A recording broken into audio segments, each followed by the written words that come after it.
नमस्कार, 20 मिनट 20 खबर में आपका स्वागत है। मैं हूं आपके साथ सुमित गुप्ता। अगले 20 मिनट में हम आपको राजस्थान की 20 अहम खबरों से रूबरू करवाने वाले हैं।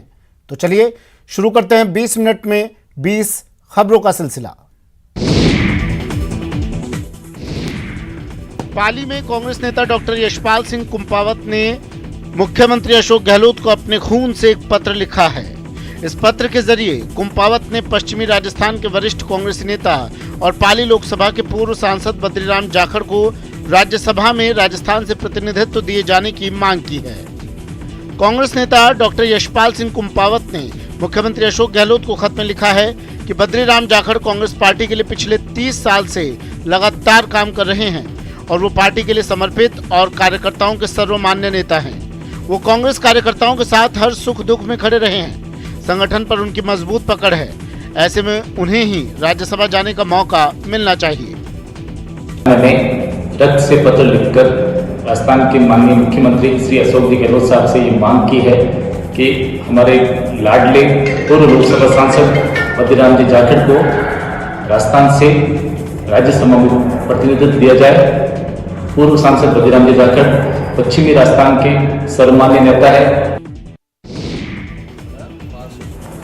भरतपुर में संभाग स्तरीय कांग्रेस के डिजिटल सदस्यता अभियान को लेकर यूआईटी ऑडिटोरियम में व्यवस्थाओं का जायजा लेने के लिए राज्य मंत्री सुभाष गर्ग यहां पहुंचे थे। इस दौरान उन्होंने बताया कि 24 मार्च को संभाग स्तरीय डिजिटल सदस्यता अभियान का सम्मेलन है, जिसमें संभाग के सभी कांग्रेस के कार्यकर्ता भाग लेंगे। खास बात है कि सम्मेलन में मुख्यमंत्री अशोक गहलोत और कांग्रेस के प्रदेश अध्यक्ष गोविंद सिंह डोटासरा समेत सदस्यता अभियान प्रभारी संजय निरुपम का दौरा भी प्रस्तावित है। इस सम्मेलन का मकसद कांग्रेस के कार्यकर्ताओं को एकजुट करने और उन्हें आगे की योजनाओं के लिए तैयार करना है। कार्यकर्ता सम्मेलन यहाँ 24 को निश्चित किया गया और जो प्रदेश अध्यक्ष जी ने जो जानकारी दी है उसके मुताबिक माननीय मुख्यमंत्री अशोक गहलोत जी और जो सदस्यता अभियान के यहाँ के प्रभारी हैं मिस्टर संजय निरुपम जी और प्रदेश कांग्रेस के अध्यक्ष श्री गोविंद डोटासरा जी आ रहे हैं। और यहाँ अभी तक जो सूचना है 1 बजे के करीब यहाँ प्रोग्राम पहुँचने का है। केवल ये कार्यकर्ता सम्मेलन रखा है और उसमें सदस्यता अभियान और इसको लेकर के चर्चा की जाएगी। हाल ही में 5 राज्यों के चुनाव में यूपी समेत 4 राज्यों में मिली जीत से राजस्थान में भी भारतीय जनता पार्टी के संगठन में उत्साह देखने को मिल रहा है और बीजेपी नेता कार्यकर्ता राजस्थान में होने वाले 2023 के विधानसभा चुनाव के लिए अभी से युद्ध स्तर पर तैयारी शुरू कर चुके हैं। इसी कड़ी में पोखरण विधानसभा क्षेत्र में बीजेपी संगठन को मजबूत करने के लिए प्रत्येक गांव और पंचायत स्तर पर बूथ बनाकर संगठनात्मक काम तेज हो गए हैं। इसी के तहत बीजेपी संगठन की ओर से पोखरण, भणियाना, फलसूंड में मंडल स्तर पर होली स्नेह मिलन कार्यक्रमों का आयोजन किया गया ताकि बीजेपी कार्यकर्ता नए सिरे से चुनाव के लिए तैयार हो सकें। ये स्नेह मिलन आदरणीय महंत प्रताप जी के नेतृत्व में हुआ और इस स्नेह मिलन से यहाँ के युवाओं में, पोखरण वासियों में एक ये स्नेह मिलन जोश भरने वाला रहा। जैसा कि चेयरमैन साहब ने बताया 2023 के अंदर हम सब मिलकर के होली, दीपावली और ईद हम बड़े हर्षोल्लास से मनाएंगे। यही संदेश देता हूँ।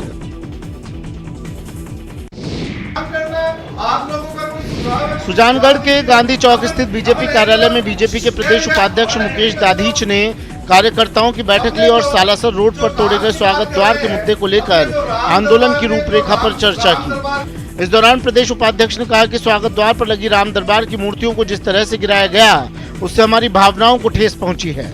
इसके बाद बीजेपी के जिलाध्यक्ष धर्मवीर पुजारी ने कहा कि पीडब्ल्यूडी के अधिकारी सार्वजनिक रूप से मीडिया के सामने आए, साथ ही सोशल मीडिया पर भी इस मामले को लेकर माफी मांगे। इस बैठक में बीजेपी कार्यकर्ताओं के साथ साथ विश्व हिंदू परिषद और बजरंग दल के कार्यकर्ता भी शामिल हुए थे। इस दौरान यशपाल चौधरी की ओर से ये मांग की गई कि ये माफी उन 4 लोगों से मंगवाई जाए जिन्होंने हाईवे पर किए गए आंदोलन में राजीनामा किया था। इसी बात को लेकर बीजेपी कार्यकर्ता और बजरंग दल के कार्यकर्ताओं के बीच काफी देर तक हंगामा हुआ। हेडक्वार्टर पर ज्ञापन देगी भारतीय जनता पार्टी और मंगलवार के दिन जिला कलेक्टर महोदय को ज्ञापन देंगे और 26 तारीख को पार्टी यहाँ पे एक बड़ी मीटिंग करेगी और जन आंदोलन का रूप इसको हम देंगे। जोधपुर में राष्ट्रीय स्वयंसेवक संघ की ओर से जोधपुर महानगर में आगामी वर्ष प्रतिपदा पर निकलने वाले विराट पथ संचलन की तैयारी के तहत सभी 18 नगरों में पथ संचलन निकाला गया। महानगर संचालक प्रकाश जीरावाला ने इस बारे में बताया कि अभ्यास के तहत 18 नगरों में 10,000 से अधिक स्वयंसेवकों ने इस पथ संचलन में हिस्सा लिया।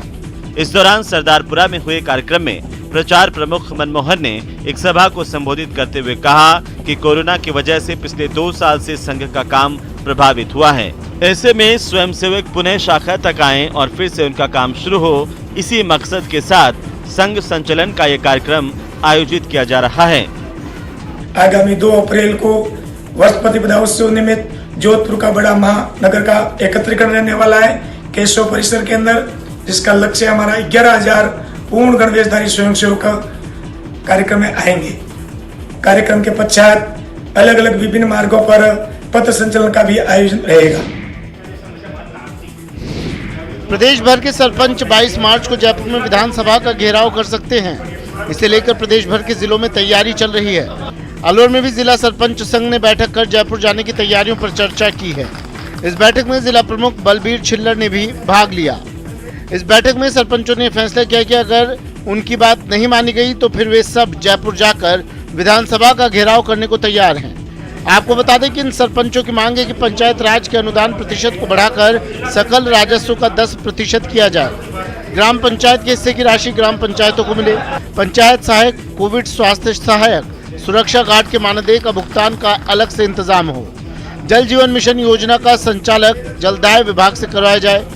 सरपंचों को मानदेय बढ़ाकर 15,000 रुपए किया जाए। जिले का सरपंच संघ पूरा ब्लॉक अध्यक्ष सरपंचों के सभी मिलकर अपनी मांग रख रहे हैं कि तो मैं ये मांग आदरणीय मुख्यमंत्री साहब को बैरडवाड़ी पहुंचा चुका हूँ। ये दूसरी मांग में मैं सीएम साहब को भिजवा रहा हूँ और मंत्री रमेश मीणा जी को भिजवा रहा हूँ। जो जायज मांगे इनकी बिल्कुल मांगी जाएगी। जायज मांग हम इनके पक्ष में सरकार को अवगत करा रहे हैं और जल्दी जल्दी इस पर कोई निर्णय लेंगे। अजमेर में झूलेलाल जयंती समारोह समिति की साधारण सभा की एक बैठक आयोजित की गई। इस बैठक में शहर के अलग अलग कॉलोनियों के लोगों के साथ साथ क्षेत्रीय सिंधी पंचायतों, सामाजिक संस्थाओं के सदस्य भी शामिल हुए। इस बैठक का मकसद 8वें झूलेलाल जयंती समारोह की तैयारियों को अंतिम रूप दिया जाना था। आपको बता दें 8वें झूलेलाल जयंती समारोह का आयोजन 23 मार्च से 10 अप्रैल तक किया जाएगा। इस बैठक में समिति के अध्यक्ष कंवल प्रकाश किशनानी ने कहा कि 19 दिन में 51 अलग अलग कार्यक्रम आयोजित किए जाएंगे, जिसमें 33 संस्थाओं से अधिक का सहयोग रहेगा। इस समारोह में सिंधी व्यंजन, नृत्य, गायन, लाडा, खेलकूद प्रतियोगिताएं, रक्तदान शिविर जैसे कार्यक्रमों का आयोजन किया जाएगा। इस बार 19 दिवसीय कार्यक्रम आयोजित किया जाएगा। इस 19 दिवसीय कार्यक्रम में 33 संस्थाएं मिलकर इस कार्यक्रम को आयोजित कर रही है। लगभग करीबन 51 कार्यक्रम इस कार्यक्रमों के अंदर आयोजित किए जाएंगे।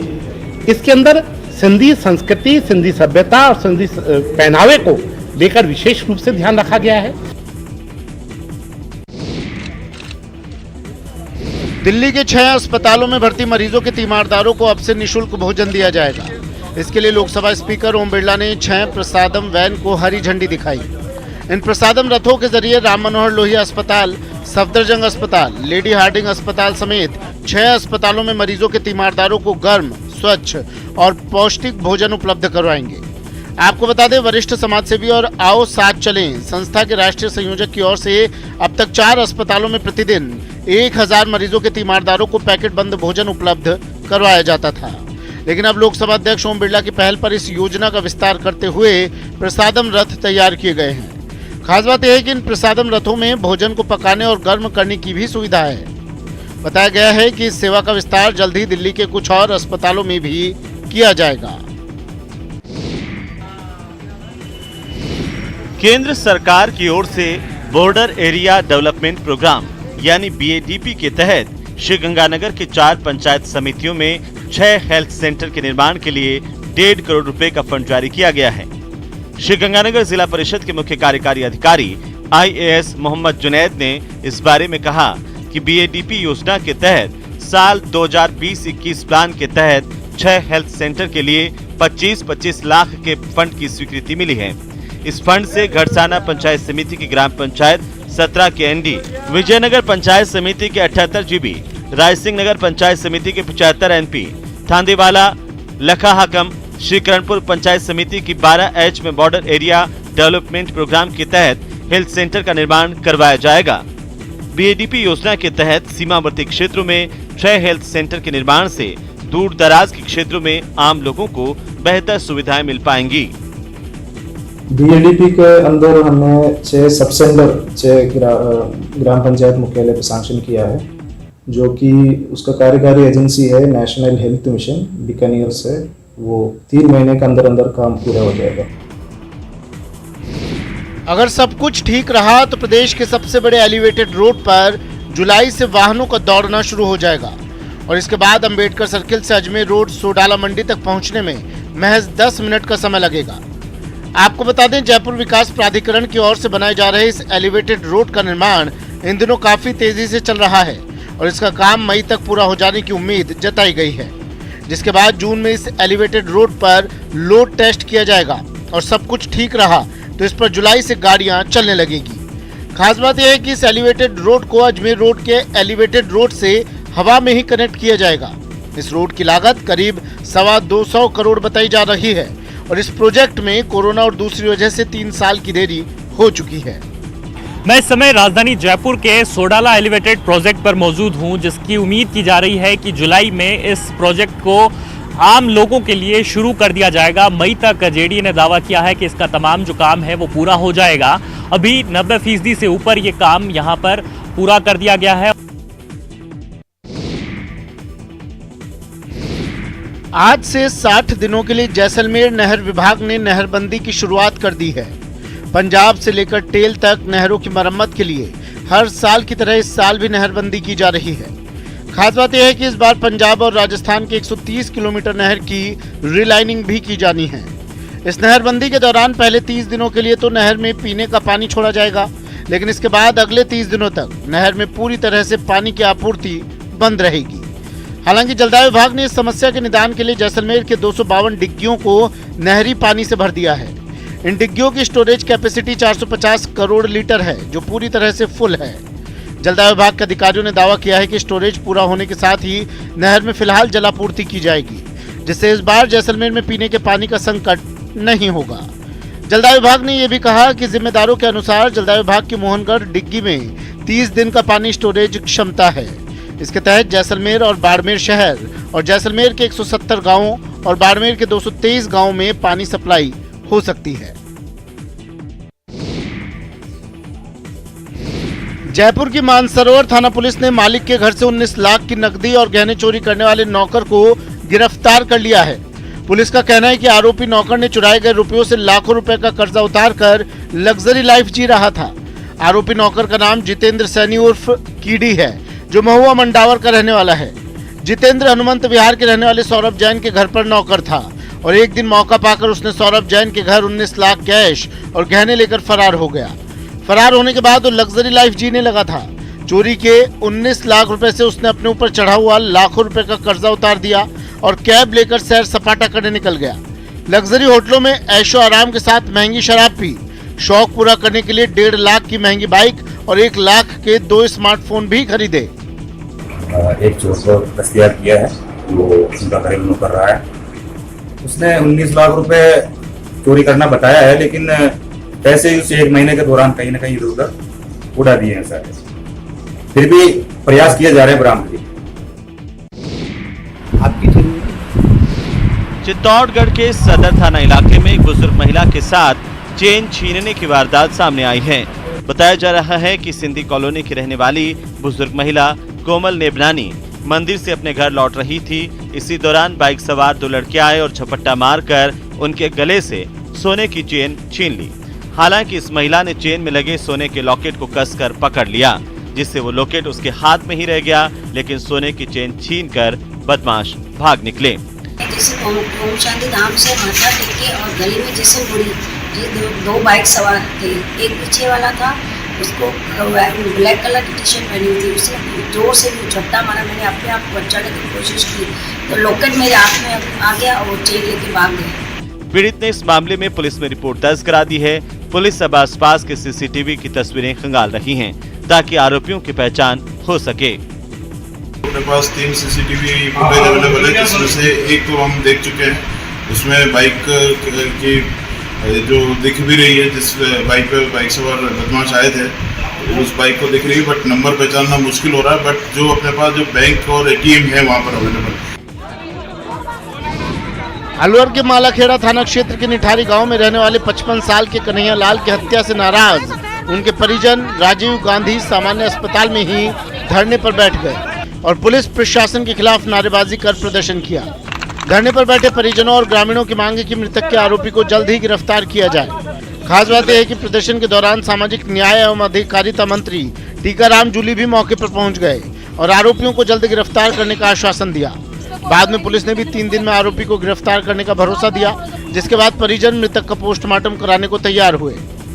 बताया जा रहा है कि निठारी गांव के रहने वाले नीरज जाट तेजी से गाड़ी चला रहा था। उसे रोकने और समझाने से गुस्से में आकर उसने कन्हैया लाल जाटव के ऊपर गाड़ी चढ़ा दी, जिससे उसकी मौत हो गई। मेरा पापा छोड़ के बाहर आया, वो गाड़ी लेकर तेज भगा, 3 बार गाड़ी में फेरा एक बच्चा। कौन लेकर आ रहा था गाड़ी? नीरज, गांव का ही रहने वाला है। गांव को रहने वाला। ये जो मर्डर हुआ है इसके अंदर मैं ये कहना चाहूँगा, प्रशासन की तरफ से कोई कमी नहीं रखने दी जाएगी। जो भी दोषी है 100% अरेस्ट होगा, सलाखों के पीछे जाएगा और इस प्रकार की घटनाएं भविष्य में नहीं हो, इसके लिए जल्द से जल्द हम कार्रवाई कर रहे हैं। 34 साल बाद राजस्थान को नेशनल हैंडबॉल प्रतियोगिता की मेजबानी का मौका मिला है। रविवार से शुरू हुई ये प्रतियोगिता 25 मार्च तक चलने वाली है। इस प्रतियोगिता में देश भर की 35 टीमें हिस्सा ले रही हैं और हर राज्य के खिलाड़ी यहां पहुंचे हैं। खास बात यह है कि नेशनल हैंडबॉल प्रतियोगिता का उद्घाटन करने के लिए राजस्थान सरकार के 3 बड़े चेहरे SMS स्टेडियम पहुंचे थे। खेल मंत्री अशोक चांदना, कृषि मंत्री लालचंद कटारिया और कांग्रेस विधायक कृष्णा पूनिया ने इसके उद्घाटन समारोह में भाग लिया और तीनों ने हैंडबॉल में भी अपने हाथ आजमाए। राजस्थान में खेलों को बढ़ावा मिल रहा है। 34 साल के बाद में राष्ट्रीय प्रतियोगिता हमारे को मिलना, ये एक बड़ी बात है और इस जिम्मेदारी को हम बहुत जिम्मेदारी के साथ में निभाएंगे, ये मैं कह सकता हूँ। हमको खुशी है इस बात की कि 50वीं सीनियर नेशनल हैंडबॉल प्रतियोगिता 34 साल बाद में जयपुर में रखी गई है। जिस प्रकार से राजस्थान में खेलों को बढ़ावा देने की जो श्रेय है मैं माननीय मुख्यमंत्री अशोक गहलोत जी को देती हूँ और आप सबके माध्यम से राजस्थान के खिलाड़ियों को गुड लक बोलना चाहूँगी। ग्रामीण विकास विभाग राजस्थान सरकार की ओर से सरस राष्ट्रीय क्राफ्ट मेले का आयोजन शिल्पग्राम जवाहर कला केंद्र जयपुर में किया जा रहा है। 20 मार्च से शुरू हुए इस क्राफ्ट मेले का आयोजन 29 मार्च तक किया जाएगा। लघु उद्योगों के प्रोत्साहन के लिए राजस्थान ग्रामीण आजीविका परिषद के सहयोग से आयोजित इस राष्ट्रीय क्राफ्ट मेले में 17 राज्यों की महिलाएं अपने उत्पादों को प्रदर्शित कर रही हैं। 10 दिवसीय इस मेले में कुल 160 स्टॉलें लगाई गई हैं। यहाँ आई अलग अलग राज्यों की 300 से ज्यादा महिलाएं इस मेले में अपने उत्पादों की जानकारी दूसरे राज्यों की महिलाओं के साथ साझा कर रही हैं। क्राफ्ट मेले में अलग अलग राज्यों के खान पान से जुड़ी 20 स्टॉलें भी लगी है। साथ ही यहाँ सभी राज्यों के सांस्कृतिक कार्यक्रमों को भी प्रदर्शित किया जाएगा, ताकि महिलाओं के साथ साथ बच्चों को भी एक मंच पर सभी राज्यों के खान पान और रहन सहन के साथ वहाँ की सभ्यता एवं संस्कृति से रूबरू हो सके। गाँव में जितना बेच पाती हैं उतना उनसे उनको फ़ायदा नहीं होता है। उनको एक प्लेटफॉर्म चाहिए जो कि शहर में उनको मिलता है। इसीलिए ये प्रोविज़न रखा है भारत सरकार ने भी और राजस्थान सरकार ने भी कि हम इस तरह के मेले करवाएं। इसमें जितने भी आ रही हैं महिलाएं, इनके ठहरने का, खाने पीने का, आने जाने का, भोजन का सब इंतजाम यही है। तो ये सरकार द्वारा ही वहन किया जाता है। स्टॉलें इनको फ्री दी जाती हैं। विमेंस विंग्स फाउंडेशन की ओर से महिलाओं को सशक्त और आत्मनिर्भर बनाने के उद्देश्य से झालावाड़ में हुनर हाट मेले का आयोजन किया गया। शहर के डिप्टी जी मंदिर मैदान में हुए इस हाट में 70 से भी ज्यादा स्टॉल लगाए गए, जहां शहरी और ग्रामीण दोनों इलाकों की महिलाओं ने अपने उत्पादों की बिक्री की। झालावाड़ में इस तरह के हुनर हाट का आयोजन दूसरी बार किया गया है। इससे पहले भी झालावाड़ में हुनर हाट मेले का आयोजन किया गया था, तब वो बेहद सफल रहा था और इसी वजह से इसका एक बार फिर से आयोजन किया गया। इस मेले के जरिए खाने पीने, कपड़े, ज्वेलरी, फर्नीचर, घरेलू साज सज्जा और स्थानीय स्तर पर बनाए जा रहे उत्पादों को आम जनता तक पहुंचाया गया। बहुत अच्छा आयोजन है, महिलाओं के लिए भी बहुत अच्छा है। यहाँ पे जो घर में जो घरेलू महिलाएं हैं उन्हें भी कुछ अवसर मिल रहा है बाहर अपना हुनर प्रदर्शन करने का। हालांकि मुझे लग रहा था कि इस बार थोड़ा टेम्परेचर ज़्यादा है, लेकिन उनकी जो ऊर्जा उत्साह है आने वालों की, वो टेम्परेचर इससे भी बहुत ज़्यादा साबित हुआ है। वुमेन एम्पावरमेंट, महिलाओं के लिए बहुत अच्छे प्लेटफॉर्म है ये कि वो अपना हुनर दिखा सकते हैं। सीकर के लक्ष्मणगढ़ के पंडित जवाहरलाल नेहरू स्टेडियम में शेखावटी उत्सव मेला 2022 का आगाज हो गया है। 3 दिवसीय इस उत्सव का आयोजन सीकर जिला प्रशासन और पर्यटन विभाग की ओर से किया गया है, जिसका उद्घाटन सीकर जिले के प्रभारी मंत्री शकुंतला रावत ने किया। इस दौरान कांग्रेस प्रदेशाध्यक्ष गोविंद सिंह डोटासरा, वक्फ विकास परिषद के अध्यक्ष और फतेहपुर विधायक हाकम अली के साथ मुख्यमंत्री के सलाहकार और नवलगढ़ विधायक राजकुमार शर्मा भी मौजूद रहे। इस उत्सव के पहले दिन गायक मांगणियार भूंगर खां, मोरू सपेरा दल और सरवर खान दल ने हिंदी और राजस्थानी गीतों की शानदार प्रस्तुतियां दी। खास बात यह है कि इन गीतों पर वहां मौजूद लोग भी जमकर थिरके। ये एक बहुत अच्छी पहल है। इससे हमारी जो संस्कृति है, जो हमारी परंपराएं हैं, जो हमारा कल्चर राजस्थान का है और शेखावटी का खासकर जो देखा है मैंने यहाँ पर कि यहाँ का बंदेज अलग है, यहाँ की बोली भाषा अलग है, यहाँ की जो संस्कृति है वो अलग है, तो वो एक देखने का मौका मिलेगा।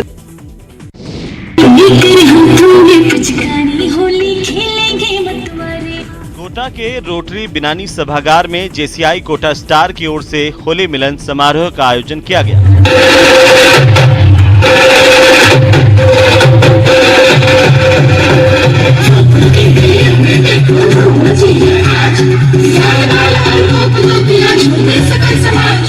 इस कार्यक्रम का आयोजन अतरंगी सितारे की थीम पर किया गया था। इस दौरान यहां पर मौजूद सभी लोगों ने फूलों की होली खेली।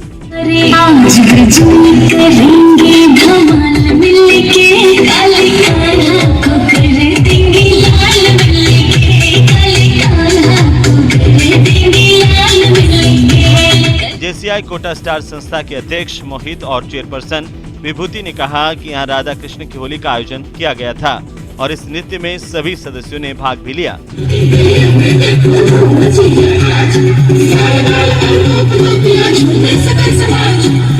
इस दौरान शहंशाह अकबर और अनारकली पर नाटक का भी आयोजन किया गया। साथ ही संस्था के पूर्व अध्यक्षों और पूर्व चेयरपर्सन की ओर से हास्य कवि सम्मेलन का आयोजन भी किया गया। बांसवाड़ा जिले के त्रिपुरा सुंदरी मंदिर में 2 साल बाद सामूहिक गेर नृत्य का आयोजन किया गया। इस सामूहिक गेर नृत्य के आयोजन में जनजाति समाज से हजारों की संख्या में लोगों ने भाग लिया। इस सामूहिक गेर नृत्य में आसपास के 100 गांवों से हजारों की संख्या में युवक और युवतियां यहां पहुंची थी। इन सभी ने ढोल और थाली की धुन पर गैर नृत्य किया। पिछले 28 सालों से यहां सामूहिक गैर नृत्य का आयोजन किया जा रहा है। हालांकि पिछले 2 सालों से कोरोना की वजह से यहाँ इसका आयोजन नहीं हो पाया था। कुछ साल पहले तक यहाँ 2 या 3 गाँव से लड़के लड़कियाँ आते थे, लेकिन धीरे धीरे आसपास के 100 गाँव से यहाँ लड़के लड़कियाँ आने लगे, जिसके बाद इसकी चर्चा पूरे प्रदेश में होने लगी।